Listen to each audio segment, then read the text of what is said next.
দেখছো পেঁপে আর কই পেঁপে আর কোথায়? আর পেঁপে আমি ভুল করে রেখে চলে আসছি। ও দেখুন এই যে আমাদের গাছের পেঁপে, অনেক বড় পেঁপে হয়েছিল এই গাছে, অনেক বড় বড় পেঁপে হয়। অরজ আজকে তুমি পেঁপে খাবে? হ্যাঁ অবশ্যই খাবে, কারণ পেঁপে অনেক ভিটামিন, অনেক ভিটামিন, ঠিক আছে, এতে অনেক উপকার। আর আমাদের নিজেদের গাছের পেঁপে কোনো স্বাদ শক্তি দেওয়া নেই, খেতে অনেক মজা, অনেক মিষ্টি। তো গাইস এটা কালকে পারছিলাম ঘরে রেখে দিয়ে, এখন পেকে গিয়েছে, নাহলে তো পাখিতেই খেয়ে ফেলতো, অনেকগুলো পাখিতে খেয়েও ফেলে। তো এখন এই যে কাটছি। তোমার মুখে কি হয়েছে? হাত দিয়ে রাখছো কেন? এমনি এখন আমি কাটবো, দেখবা, ঠিক আছে? দেখবা না, খাবা। কাটলে তো দেখলে তো হবে না, খেতে হবে।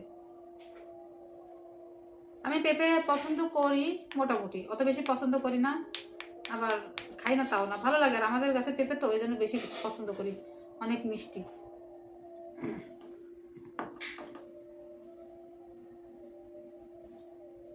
খেয়ে দেখবা আজকে রোজ, তুমি তো আগের দিন কাটছি। পেঁপের কালারটা তো অনেক হলুদ। দাও ওটা দাও, আমার দাও।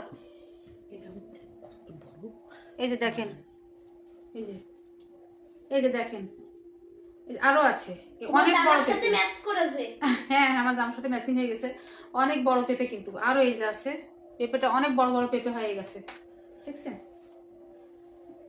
তো গায়েজ এইরকম পেঁপে আসলে নিজেদের বাড়ি পেঁপে খাওয়ার মজাই আলাদা। আর আসলে সত্যি কথা বলতে আমাদের পেঁপে অনেক টেস্টি হয়, অনেক টেস্টি। আর খেয়ে দেখো, খাবো। খাও এখন, একটা খাও, একটা খাও, একটা খাও, খেয়ে দেখো।